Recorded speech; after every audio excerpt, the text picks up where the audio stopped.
ఒక్కసారి ఊహించుకోండి. మీకు ఒక 70 ఏళ్ళు వచ్చాయనుకోండి. రిటైర్మెంట్ వయసు అన్నమాట. అవును, రిటైర్మెంట్ లైఫ్. మనవాళ్లతో ఆడుకుంటూ ప్రశాంతంగా గడపాల్సిన వయసు కదా అది. కానీ మీరేం చేస్తున్నారంటే ఏకంగా 1.29 గిగాబైట్ల ప్రభుత్వ రహస్య ఫైళ్లను పట్టుకుని పోరాడుతున్నారు.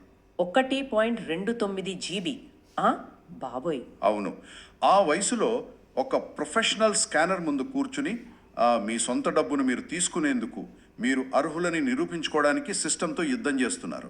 వినడానికి చాలా ఆశ్చర్యంగా ఉంది. అంతే కదా. సరే, దీన్ని కొంచెం వివరంగా విడదీసి చూద్దాం. సాధారణంగా మనం రిటైర్మెంట్ గురించి మాట్లాడుకునేటప్పుడు మన మదిలో ప్రశాంతమైన జీవితం మెదులుతుంది. ఎలాంటి ఆందోళన లేని వృద్ధాప్యం అనుకుంటాం. కరెక్ట్. కానీ వృద్ధులు ఆ ప్రభుత్వ ఫైల్స్, కోర్టు తీర్పులు, వేల కొద్ది పేజీల డాక్యుమెంట్ల మధ్య తమ హక్కుల కోసం చేసే పోరాటం గురించి ఈరోజు మనం ఈ విశ్లేషణలో మాట్లాడుకోబోతున్నాం. నిజంగా ఈరోజు మనం తీసుకోబోయే అంశం మామూలు విషయం కాదు. మనం ఆశించే ఆ ప్రశాంతతకు, వాస్తవంగా ఆ పెన్షనర్ల జీవితంలో జరిగేదానికి మధ్య ఉన్న పెద్ద అగాధాన్ని ఈ చర్చ బయట పెడుతుంది. అవును, 100% నిజం. అంటే పెన్షనర్లు తమ హక్కుల కోసం బ్యూరోక్రసీతో ఎలాంటి సైలెంట్ యుద్ధం చేస్తున్నారో మనం లోతుగా అర్థం చేసుకోవాల్సిన సమయం ఇది. ఖచ్చితంగా. అందుకే ఈరోజు మన ఈ లోతైన విశ్లేషణ చాలా ప్రత్యేకం. మన దగ్గర నిన్నటి తేదీ అంటే ఆగస్టు 25, 2026న పర్వీన్ కోహ్లీ గారు షేర్ చేసిన ఒక అత్యంత కీలకమైన పత్రాల సమాహారం ఉంది. ఇది ఏదో 1-2 పేజీల పిటిషన్ కాదు, ఏకంగా 6 పాత ఫైల్స్, అంటే 3255 పేజీలు అన్నమాట. 3000 పైనే. అవును, డిజిటల్ పరిభాషలో చెప్పాలంటే 1.29 జీబీ డేటా. ఇవన్నీ సమాచార హక్కు చట్టం, అదే మన ఆర్టీఐ ద్వారా ఎంతో శ్రమించి సేకరించినవి. ఇదొక రహస్య నిధి అని చెప్పాలి.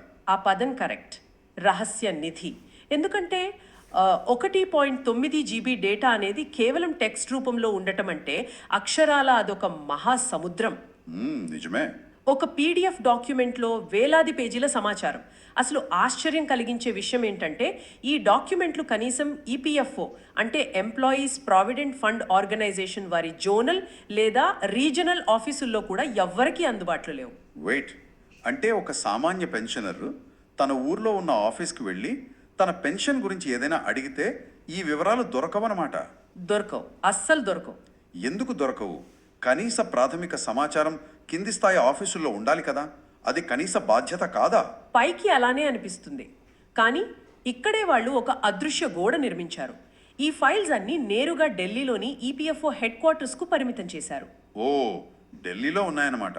అవును, అందులోనూ ప్రత్యేకంగా పెన్షన్ డివిజన్కు మాత్రమే పరిమితమైన అత్యంత పాత ఫైల్స్ ఇవి. అవి ఆ ఆఫీసు దాటి బయటకు రావు. రైట్. ఇప్పుడు ఆ ఫైల్స్ ఎందుకో అంత కీలకంగా మారాయంటే 2022 డిసెంబర్ 29న ఈపీఎఫ్ఓ జారీ చేసిన ఒక సర్క్యులర్ దానికి కారణం. ఆ సర్క్యులర్లో ఏముంది అసలు? ఇంతమంది పెన్షనర్లను ఇబ్బంది పెట్టేలా అందులో ఏం రాశారు? చెప్తాను. ఆ సర్క్యులర్లోని పారా 6 సబ్ పారా 3 ప్రకారం వాళ్ళు ఒక విచిత్రమైన నిబంధన పెట్టారు. ఎలాంటి నిబంధన? అదేమిటంటే ఎవరైనా సరే ఎక్కువ పెన్షన్ అంటే హయ్యర్ పెన్షన్ కోసం దరఖాస్తు చేసుకోవాలంటే గతంలో వారు పెట్టుకున్న అప్లికేషన్ను ఈపీఎఫ్ఓ తిరస్కరించినట్లుగా ఒక ప్రూఫ్ ఆఫ్ రిజెక్షన్ తప్పనిసరిగా చూపించాలి. ప్రూఫ్ ఆఫ్ రిజెక్షనా? ఒక నిమిషం, ఇక్కడే నా బుర్ర వేడెక్కుతుంది. అవును, ఇది వింటే ఎవరికైనా అలాగే అనిపిస్తుంది. ఇది ఎలా ఉందంటే ఒక లైబ్రరీ వాళ్ళు మనం తీసుకోని పుస్తకానికి ఫైన్ కట్టమనమే కాకుండా ఆ పుస్తకం మనం తీసుకోలేదని నిరూపించడానికి లైబ్రరీ వాళ్లే మనకి ఇవ్వాల్సిన రసీదును తెమ్మని అడిగినట్లుంది. కరెక్ట్గా చెప్పారు. అది కూడా వాళ్ళ ఆఫీసుల్లో ఎక్కడా దొరకని రసీదును పట్టుకు రమ్మంటున్నారు.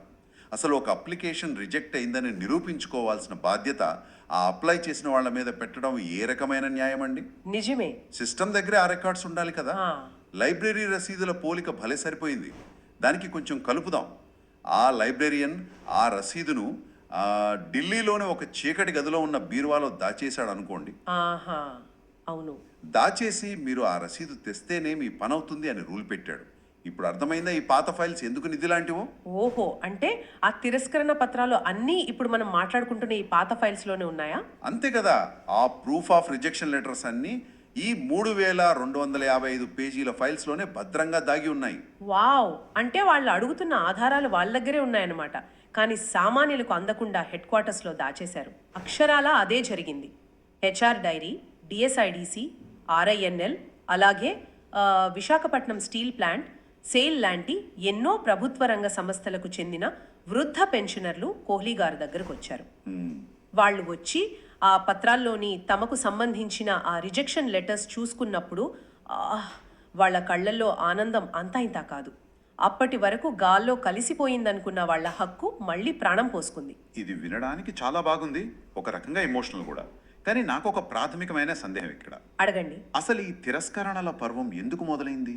ఈ ప్రూఫ్ ఆఫ్ రిజెక్షన్ అనే గందరగోళం ఎలా వచ్చింది? ఏదో ఒక పాయింట్లో వ్యవస్థ తప్పు చేసి ఉండాలి కదా. దీనికి సమాధానం తెలియాలంటే మనం కొంచెం చరిత్రలోకి వెళ్ళాలి. ముఖ్యంగా 2003కి వెళ్ళాలి.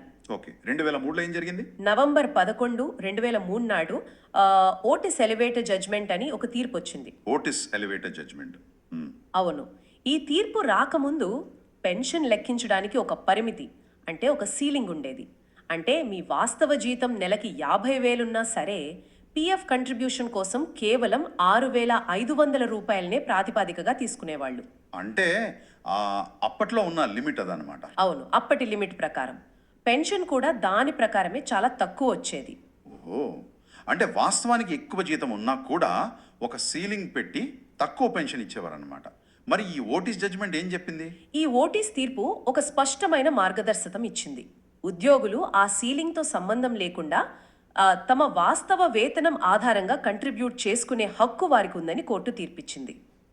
యాక్చువల్ శాలరీ బేస్డ్ అన్నమాట. కరెక్ట్. తద్వారా వారు ఎక్కువ పెన్షన్, అదే హయ్యర్ పెన్షన్ పొందేందుకు అర్హులని తేల్చి చెప్పింది. అంటే ఇది ఉద్యోగులకు చాలా మంచి వార్తే కదా. తమకు రావాల్సిన అసలైన పెన్షన్ వస్తుందన్నమాట. మరి ఇందులో గందరగోళం ఎక్కడుంది? ఎందుకు వాళ్ళు రిజెక్ట్ చేశారు? కోర్టు చెప్పింది కదా అని ఈపీఎఫ్ఓ వెంటనే అందరికీ ఆ అవకాశాన్ని సులభంగా ఇచ్చేలేదు కదా. మన వ్యవస్థ గురించి తెలిసిందే కదా. అవును. ఈ తీర్పును అమలు చేసే క్రమంలో వాళ్ళు ఏకపక్షంగా 2004లో ఒక కట్ ఆఫ్ డేట్ను తెర మీదకు తెచ్చారు. డిసెంబర్ 1, 2004. ఏకపక్షంగా అంటే దానికి ఏదైనా లాజిక్ కానీ లేక కోర్టు ఆర్డర్ కానీ ఆధారం ఉందా? వాళ్ళు ఎందుకు ఆ డేట్ పెట్టారు? ఈ ఫైల్స్ చూస్తే దానికి ఎలాంటి స్పష్టమైన చట్టపరమైన ఆధారమో లాజికో ఎక్కడ కనిపించదు. అరే, ఆ తేదీకి ముందున్న వాళ్ళు ఒకలా, ఆ తర్వాత ఉన్న వాళ్ళు ఒకలా అని వాళ్ళకి వాళ్లే ఒక గీత గీశారు.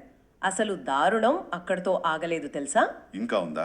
ఆ డిసెంబర్ 1, 2004వ తేదీ నుంచి దాదాపు 2016 వరకు, అంటే ఏకంగా ఒక 12 ఏళ్ల పాటు ఉద్యోగులు ఈ హయ్యర్ పెన్షన్ ఆప్షన్ ఎంచుకోవడానికి ఉన్న విండోను పూర్తిగా మూసివేశారు. ఒక్క నిమిషం, ఏంటి 12 ఏళ్ల పాట? అవును, 12 ఏళ్ళు. అంటే ఆ 12 ఏళ్ల వ్యవధిలో ఎవరైనా రిటైర్ అయితే వాళ్ళ పరిస్థితి ఏంటి? వాళ్ళు ఎలా ఆప్షన్ పెట్టుకుంటారు? వారు పూర్తిగా నష్టపోయినట్లే. సెప్టెంబర్ 1, 2014 కన్నా ముందు రిటైర్ అయిన వేలాది మంది ఉద్యోగులు వాళ్ళు సర్వీస్లో ఉన్న 12 ఏళ్ల కాలంలో ఈ హయ్యర్ పెన్షన్ ఆప్షన్ను ఎంచుకునే అవకాశమే లేకుండా పోయింది. బాబోయ్, వారి సర్వీస్ అంతా ఆ మూసివేసిన విండో కాలంలోనే జరిగిపోయింది. ఇది ఎంత దారుణం అండి. సిస్టమ్ తనంతట తానుగా ఒక 12 ఏళ్ల పాటు తలుపులు మూసేసి ఇప్పుడు మీరు ఆప్షన్ ఎంచుకోలేదు అనడం ఏంటి? అదే కదా అసలు సమస్య. ఆ కాలంలో రిటైర్ అయిన వృద్ధుల జీవితాలతో ఆడుకోవడమే కదా. అసలు వాళ్ళకి అవకాశం ఇవ్వనప్పుడు వాళ్ళు ఎలా ఆప్షన్ పెట్టుకుంటారు? కరెక్ట్. ఇక్కడ మీరు ఇంకో విషయం కూడా గమనించాలి. చెప్పండి. ఈ 12 ఏళ్ల బ్లాక్అవుట్ తర్వాత 2006 మరియు 2013లో ఈపీఎఫ్ఓ కొన్ని సర్క్యులర్ల ద్వారా క్లారిఫికేషన్ ఇచ్చే ప్రయత్నం చేసింది. ఓకే, మరి ఆ క్లారిఫికేషన్తో అయినా ప్రాబ్లం సాల్వ్ అయిందా? సాల్వ్ అవ్వకపోగా ఒక టెక్నికల్ పద్మవ్యూహాన్ని సృష్టించాయి ఆ సర్క్యులర్లు. పద్మవ్యూహం అంటే ఏంటి? కొత్త రూల్స్ తెచ్చారా? ఆ సర్క్యులర్లలో వాళ్ళు వాడిన పదజాలం చూడండి. ఏమన్నారంటే ఈ హయ్యర్ పెన్షన్ ఆప్షన్ అనేది కేవలం ఈపీఎఫ్ఎస్ స్కీమ్ 52లోని పారా 26 సబ్ పారా 6 కింద మాత్రమే వర్తిస్తుంది అన్నారు. ఈపీఎస్ 95లోని పారా 11 సబ్ పారా 3 కింద వర్తించదు అని తేల్చేశారు. ఒక్క నిమిషం, ఈ పారా 26 పారా 11 అసలు సామాన్యులకు ఈ నంబర్ల అర్థం ఏమిటి? ఈ రెండింటికి మధ్య తేడా ఏంటో కొంచెం విడమర్చి చెప్తారా? నాకే కన్ఫ్యూజింగ్గా ఉంది. చాలా సులభంగా చెప్తాను, వినండి. ఈపీఎఫ్ అంటే ఎంప్లాయీస్ ప్రావిడెంట్ ఫండ్. ఓకే. అంటే ఇది ప్రావిడెంట్ ఫండ్. ఓకే. ఇది మీరు రిటైర్ అయినప్పుడు మీ చేతికి ఒకేసారి వచ్చే పెద్ద మొత్తం, అంటే లంసమ్ అన్నమాట. రైట్, ఒకేసారి వచ్చే అమౌంట్. దీనికి సంబంధించిన రూల్స్ ఆ 1952 చట్టంలో ఉంటాయి. అందులో ఒకటే ఈ పారా 26 సబ్ పారా 6. ఇక రెండోది ఈపీఎస్, అంటే పెన్షన్ స్కీమ్. అవును, ఎంప్లాయీస్ పెన్షన్ స్కీమ్. ఇది రిటైర్మెంట్ తర్వాత మీకు నెల నెల వచ్చే మొత్తం. దీని రూల్స్ 1995 చట్టంలో ఉంటాయి. అందులో ఒకటి పారా 11, సబ్ పారా 3. ఓకే, ఒకటేమో లంసమ్, ఇంకోటేమో నెలవారీ పెన్షన్. క్లియర్. మరి సమస్య ఎక్కడొచ్చింది వీళ్ళకి? సమస్య ఏంటంటే ఈ రెండు ఒకదానితో ఒకటి ముడిపడి ఉంటాయి. ఒక ఉద్యోగి తన వాస్తవ జీతం మీద ఎక్కువ కంట్రిబ్యూషన్, అదే హయ్యర్ పెన్షన్ కావాలని అడిగినప్పుడు అధికారులు ఏం చెప్పారంటే, ఏమన్నారు? నువ్వు అప్లికేషన్ ఫామ్లో ఈబీఎఫ్ పారా 26 కింద, అంటే ఒకేసారి వచ్చే అమౌంట్ కోసం పర్మిషన్ అడిగావు, కానీ పెన్షన్ కోసం ఈపీఎస్ పారా 11 కింద అడగలేదు అని చెప్పారు. అరేరే, ఇలాంటి టెక్నికల్ కారణాలు చూపుతూ వాళ్ళ అప్లికేషన్లను తిరస్కరిస్తూ వచ్చారు. ఇది ఎలా ఉందంటే మన ఒక హోటల్కి వెళ్ళి ఒక ఫుల్ మీల్స్ భోజనం తీసుకుని వడ్డించమంటే వాళ్ళు మీరు అన్నం అడిగారు కానీ పప్పు కూర అడగలేదు కదా అని ప్లేట్ సగం లాగేసుకున్నట్లుంది. ఆవులు 100% అంతే. ఒక సామాన్య ఉద్యోగికి ఆ పారాలు ఈ పారాలు అని టెక్నికల్ డిఫరెన్స్ ఎలా తెలుస్తుందండి? ఇది కేవలం వారి అప్లికేషన్లను రిజెక్ట్ చేయడానికి అధికారులు కావాలని వెతుక్కున్న ఒక కుంటి సాకులాగా స్పష్టంగా కనిపిస్తుంది కదా. ఖచ్చితంగా అక్షరాలా అదే జరిగింది. మీరు ఆ పారా కింద అనుమతి అడగలేదు అంటూ వేలాది అప్లికేషన్లను రిజెక్ట్ చేస్తూ వచ్చారు. అందుకే ఆ పాత సర్క్యులర్లు, ఆ ఫైల్స్లో వాళ్ళు రాసుకున్న నోటింగ్స్, అంటే ఫైల్ మీద అధికారులు రాసుకునే కామెంట్స్ ఉంటాయి కదా, అవి ఇప్పుడు అత్యంత కీలకం. ఆహా, ఆ నోటింగ్స్లో అసలు నిజం ఉంటుందన్నమాట. అంతే కదా. అప్పట్లో వాళ్ళు ఏ టెక్నికల్ కారణంతో తిరస్కరించారో తెలిస్తే ఇప్పుడు కోర్టుల్లో వాదించడానికి ఆ డాక్యుమెంట్స్ ఒక బ్రహ్మాస్త్రం లాగా అవుతాయి. అర్థమైంది. అంటే వ్యవస్థ ఇన్ని చట్టపరమైన అడ్డంకులు, ఆ కాలపరిమితి వలలు సృష్టిస్తే ఒక సామాన్య రిటైర్డ్ ఉద్యోగుల బృందం ఈ డిజిటల్ నిధిని ఎలా బయటకు తీశారు? ఇక్కడే కథ ఊహించిన మలుపు తిరుగుతుంది కదా. యోగించారు. సమాచార హక్కు చట్టాన్ని ఒక తాళం చెవిగా వాడుకున్నారు పర్వీన్ కోహ్లీ గారు. రైట్, ఆర్టీఐ ద్వారా. ఆయన సుదీర్ఘంగా పోరాడి ఆ డాక్యుమెంట్లను సాధించారు. కానీ అసలు సవాలు అక్కడే మొదలైంది వాళ్ళకి. అంటే ఆ ఫైల్ సైజ్ వల్ల.